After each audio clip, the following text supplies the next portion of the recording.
அண்ணா ஒரு மொஜிட்டோ. எனக்கு அந்த பபிள்ஸ் கன் வாங்கி தாங்கப்பா. அப்பா எனக்கு அது வேணும். ஓகே வாங்க வாங்கி தாங்க இப்போ. ஏய் ஏய் மாப்ள, மச்சான், எப்படி இருக்க? நான் நல்லா இருக்கேன். நீ எப்படி இருக்க? நான் நல்லா இருக்கேன். ஆமா, நீ என்ன பண்ணிட்டு இருக்க இப்போ? கிரிக்கெட் கோச்சுக்கு தான் ட்ரை பண்ணிட்டு இருக்கேன். நான் பெங்களூர்ல கிரிக்கெட் அகாடமில தான் ஒர்க் பண்ணிட்டு இருக்கேன். சூப்பர்டா. உன்னோட ஹெல்ப் எனக்கு கண்டிப்பா சரிடா, தேவைப்படும். கண்டிப்பா உனக்காக பண்ணி தரேன். இவன் என் மூத்த பையன் கெர்சோ. ஹலோ. இவன் என் ரெண்டாவது பையன். என் பையன். ஏய் யார்டா? பையனை காணோம்டா. பையனை காணோமா? ஜோ பாத்தியா? அவன் எங்க போனான்னு தெரியல. எங்க போனான்னு தெரியலையா? நீ கொஞ்சம் பிடிச்சுக்கடா. போயிட்டு வாடா. நான் போய் தேட்டு வரேன்டா. நீ இங்கே இருடா. எங்க போனான்னு தெரியலையே. நான் இந்த கூட்டத்துல எங்கன்னு போய் தேடுவேன். தம்பி, இந்த போட்டோ இருக்க என் பையனை பாத்தீங்களா? இல்ல. நீங்க தம்பி. சரிப்பா. Hello check. ஹலோ. 7 வயது நிரம்பிய சிறுவனை காணவில்லை. கண்டறிந்தவர்கள் விழா கமிட்டியினரிடம் ஒப்படைக்குமாறு தாழ்மையுடன் கேட்டுக்கொள்கிறோம்.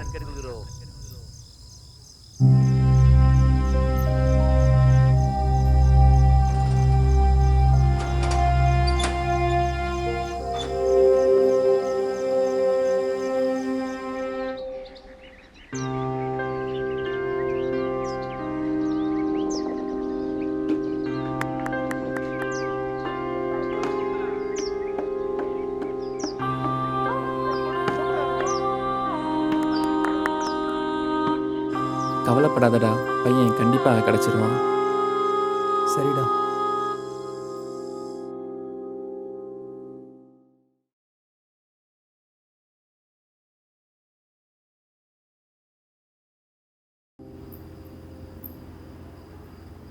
ஐயா மெசேஜில் என்ன சொன்னாங்கன்னு கவனிச்சியாமா? ஆமாப்பா. ஆ முதலாவது தேவனோட ராஜ்யத்தையும் அவருடைய நீதியும் தேடும்போது உலக பிரகாரமான எல்லாமே நமக்கு கொடுக்கப்படும்னு சொன்னார். அப்பா அங்க பாருங்க, 2 பேர் பனியில குளிர நடுங்கிட்டு இருக்காங்க. தம்பி, கார்ல 2 பெட்ஷீட் இருக்கு, எடுத்துட்டு வாமா. இந்த உடனே போறேன்ப்பா. பா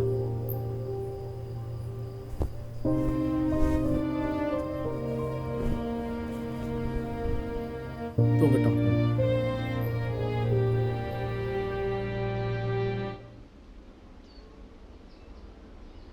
இந்த பாலை இப்படி தான் பிடிச்சி போடணும் பார்த்துக்க. அப்போ தான் கரெக்டாக பிச் ஆகி ஸ்டெம்பிள் அடிக்கும். 1 2 3 4 5. இதில் வந்து ஸ்டெம்பிள் நேராக ஃபோக்கஸ் பண்ணக்கூடாது. ஸ்டெம்பிள் நேராக போடு, ஸ்டெம்பில் போடு.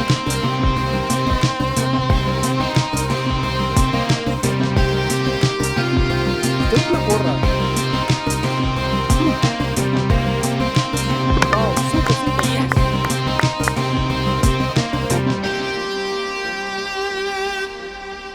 என்னடா கர்சம், ரொம்ப டயர்டா இருக்கா? ஆமாப்பா, டவல் கொடுங்க.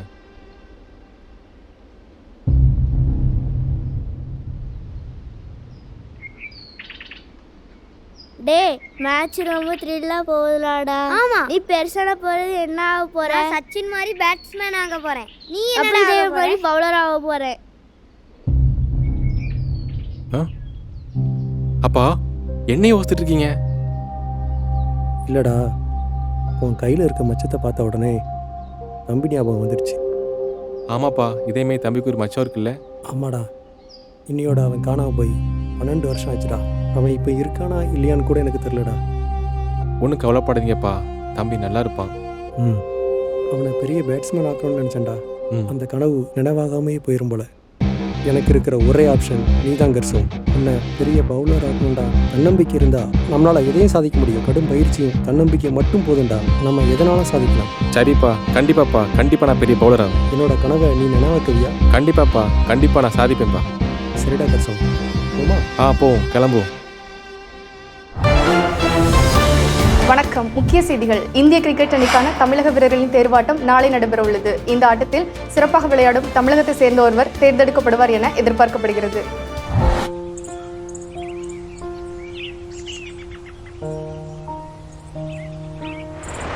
இயேசு கிறிஸ்து வல்லமையாக சுவிசேஷ பணியை செய்து முடித்தார்.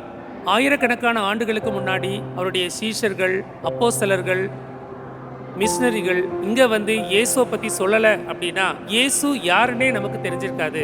ஆனால் நம்ம கூட பக்கத்தில் வசிக்கிறவங்க, நம்ம கூட படிக்கிறவங்களுக்கு இயேசுவை பற்றி சொல்லணும் அப்படின்னா ரொம்ப வெட்கப்படுறோம், ரொம்ப வேதனைப்படுறோம்.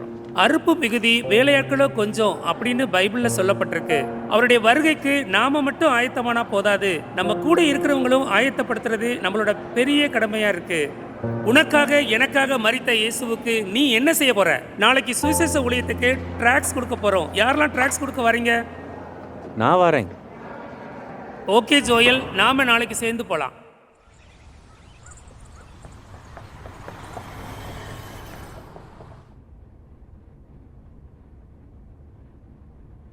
எக்ஸ்கியூஸ் மீ, வருகையில் அவரோட செல்ல ஆயத்தமா? சௌந்தரியம் வஞ்சனை உள்ளது, அழகும் வீண். உங்க அக அழகு ரசிக்கும்படி உள்ளதாவா? பேரண்ட்ஸ் தர பாக்கெட் மணி மேக்கப்புக்கே சரியா போகுது, இதில் அக அழகு வேறையா? அதை யாரு பார்க்க போறா?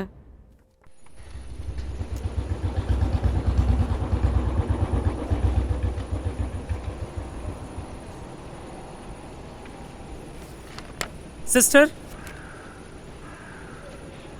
வருகையில் இயேசுவோடு செல்ல நீ ஆயத்தமா? கர்த்தருக்கு பயப்படுதலே ஞானத்தின் ஆரம்பம். நீங்கள் தேவ ஞானத்தில் தேர்ச்சி அடைந்து விட்டீர்களாவா? நீட் எக்ஸாம் பாஸ் பண்றதுக்கே அந்த பாடுபட வேண்டியது இருக்கு. இது என்னடா தேவ ஞானம்? நீட்டு மாதிரி இதுவும் ஒரு எக்ஸாம் போல. இதுக்கு எந்த கோச்சிங் சென்டர்ல சேரணும் தெரியலையே. சரி, நம்ம படிப்போம்.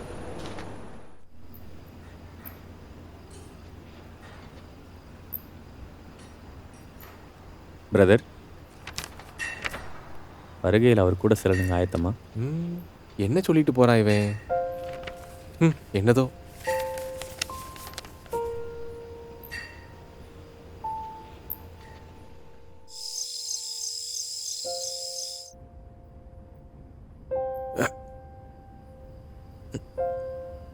என்ன பேப்பர் இது?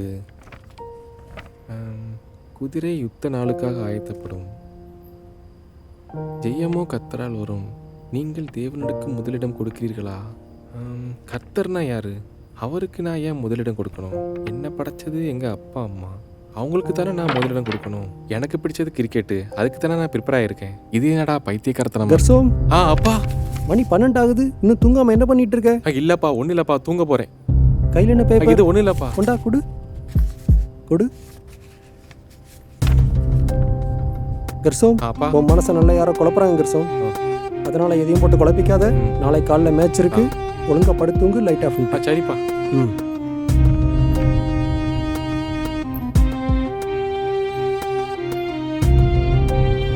குதிரைக்கு ஒழுங்கா ட்ரைனிங் கொடுத்துருந்தா ஆட்டோமேட்டிக்காக ஜெயிக்க போகுது. கர்த்தராவது கத்திரிக்கையாவது. A very good morning to everyone. Welcome to this exciting Team India selection match. The sun is shining, the fields look perfect. We are all set for a fantastic game of cricket. இந்த போட்டியில் கலந்து கொள்ள பல திறமையான வீரர்கள் தமிழகம் முழுவதும் இருந்து வந்திருக்காங்க. இந்த மேட்சிலிருந்து ஒருத்தரை தேர்ந்தெடுக்க BCCA ஜூரிஸ் குமாரராஜா மற்றும் செல்வகுமார் வந்திருக்காங்க. அம்பையர்களாக யோகன்ராஜ் மற்றும் சரண் அவர்கள் களத்தில் தயாராக உள்ளனர். இன்று எப்படியாவது இந்திய அணிக்கு தேர்வு பெற்றுவிட வேண்டும் என்பது பலரது கனவாக இருக்கிறது. அவர்களது கனவு நிறைவேறுமா? பொறுத்திருந்து பார்ப்போம். இந்த போட்டியில் கர்சோம் தலைமையில் உள்ள அணி ஜோயல் தலைமையில் உள்ள அணியோடு மோத இருக்கிறது. இப்பொழுது டாஸ் போடப்படுகிறது. Toss won by கர்சோம், elected to bat first. ஆட்டம் தொடங்குகிறது. இதோ முதல் பந்து. It's gone to the boundary like a tracer bullet. இறங்கி அடித்தார், பேட்டில் படவில்லை. அங்கே ஒரு அருமையான ஸ்டம்பிங். Umpire says out. இது அகலப்பந்து. What a magnificent shot. Clean bowl. அங்கே ஒரு அருமையான கேட்ச். கர்சோமணி 200 ரன்கள் என்ற கடினமான இலக்கை ஜோயல் அணிக்கு நிர்ணயித்துள்ளது. Second innings, first ball. ஒரு அருமையான ஃபீல்டிங். அங்கே 4 ரன்கள் தடுக்கப்படுகிறது.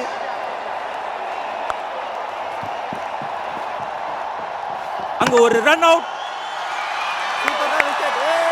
சூப்பர். அடுத்தடுத்து முக்கியமான விக்கெட்டுகளை பறிகொடுத்து தடுமாறி கொண்டிருக்கிறது ஜோயல் அணி. இக்கட்டான சூழ்நிலையில் ஜோயல் அவர்கள் களமிறங்குகிறார். ஜோயல் அவர்கள் எந்தவித கிரிக்கெட் பின்புலமும் இல்லாதவர். இதோ அவருக்கான முதல் பந்தை வேகப்பந்து வீச்சாளர் ஹெர்சோம் ஜோயல். முதல் பந்து 6. ஜோயல் அதிரடியான ஆட்டத்தை வெளிப்படுத்திக் கொண்டிருக்கிறார். ஜோயலுக்கு சற்றும் சளைக்காமல் ஹெர்சோம் அவர்கள் பவுன்சர்களையும் யார்க்கர்களையும் மாறி மாறி போட்டுக் கொண்டிருக்கிறார்.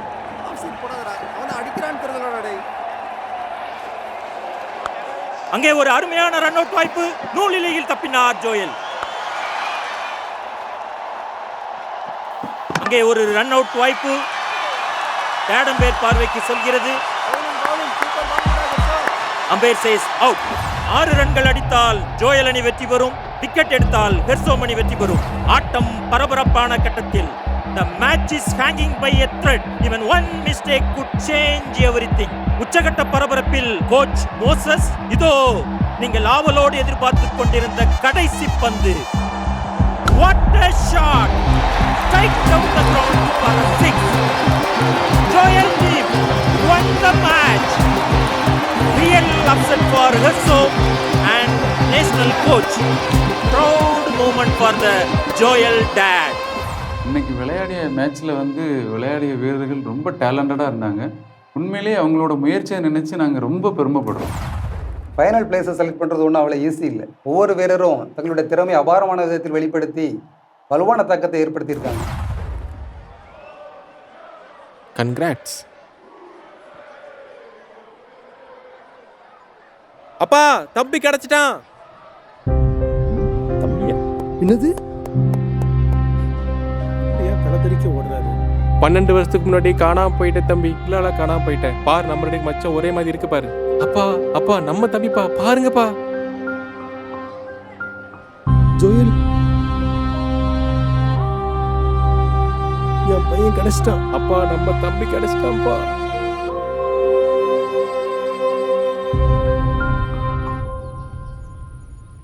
Congrats Joel. God's grace. ஆமாப்பா. நன்றி ஆண்டவரே.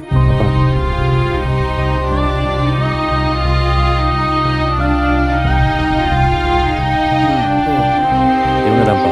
நம்மெல்லாம் ஒண்ணுக்குள்ள ஒன்னாயிட்டோம். வாங்க வீட்டுல போய் பேசலாம்.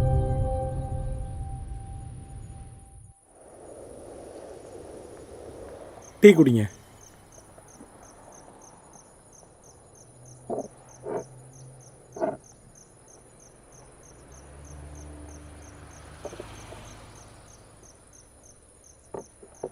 ஜோயலுக்கு கிரிக்கெட் பிளேயராக மாறணும்னு ரொம்ப ஆசை இருந்ததை நான் புரிஞ்சுக்கிட்டேன். அவனோட பேஷனுக்கு முக்கியத்துவம் கொடுத்த அதே நேரத்தில் கடவுளை பற்றியும் அவனுக்கு சொல்லிக் கொடுத்தேன். நம்முடைய தனிப்பட்ட வாழ்க்கைக்கு, வேலைக்கு, தொழிலுக்கு எவ்வளவோ பிரயாசப்படுறோம், ஆயத்தப்படுறோம். ஆனால் கடவுளுக்கு முக்கியத்துவம் கொடுக்காம மெய்யான கடவுள் யாருன்னு தெரியாமல் நம்மளில் பலர் வாழ்ந்துட்டு இருக்கோம். மெய்யான ரோல் மாடலை பின்பற்றாம உலக பிரகாரமான ரோல் மாடலை பின்பற்றி என்ன பிரயோஜனம்? கடவுள் ஆக்சிஜன் மாதிரி, நம்ம அவரை பார்க்க முடியாது, ஆனால் அவர் இல்லாமல் நம்மளால் வாழ முடியாது. மனுஷன் உலகம் முழுவதும் ஆதாயப்படுத்தினாலும் தான் ஜீவனை நஷ்டப்படுத்தினா அவனுக்கு லாபம் என்ன? நான் தான் பெரிய தப்புன்ட்டேன். கடவுள் நம்பிக்கை என்னன்னு எனக்கும் தெரியாமல் அவனுக்கும் கடவுள் நம்பிக்கை என்னன்னு சொல்லாமல் வளர்த்துட்டேன். ஆனால் நீங்கள் ஜோயிலை நல்லா வளர்த்துருக்கீங்க, அதுவும் கடவுளுக்குள்ளே வளர்த்துருக்கீங்க. ரொம்ப நன்றி.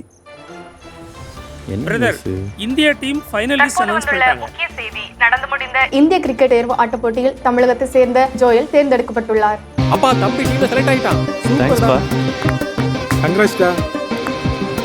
வாழ்த்துக்கள் ஜோயல். வேதம் சொல்லுது, ஒருவன் வேலை செய்ய மனமில்லாதிருந்தால் அவன் சாப்பிடவும் கூடாதுன்னு. நம்ம ஒவ்வொருவரும் கைகளின் பிரயாசத்தை சாப்பிடுவது ரொம்ப அவசியம். இந்த அநேத்தியமான உலகத்தில் நல்ல போராட்டத்தை போராடி ஓட்டத்தை முடிக்கிறது ரொம்ப முக்கியம். ஆனால் தேவனுடைய சித்தம் என்னென்னு அறியாமல் ஓடுகிற ஓட்டம் பிரயோஜனமும் படாது, முடிக்கவும் முடியாது.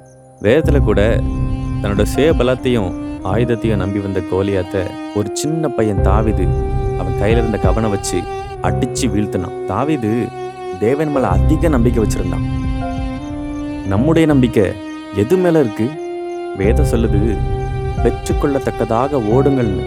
கிறிஸ்தவ வாழ்க்கை நோக்கமே நித்திய ஜீவனை பெற்றுக்கொண்டு 1000 வருஷம் இயேசுவோடு சேர்ந்து வாழ்கிற வாழ்க்கை தானே.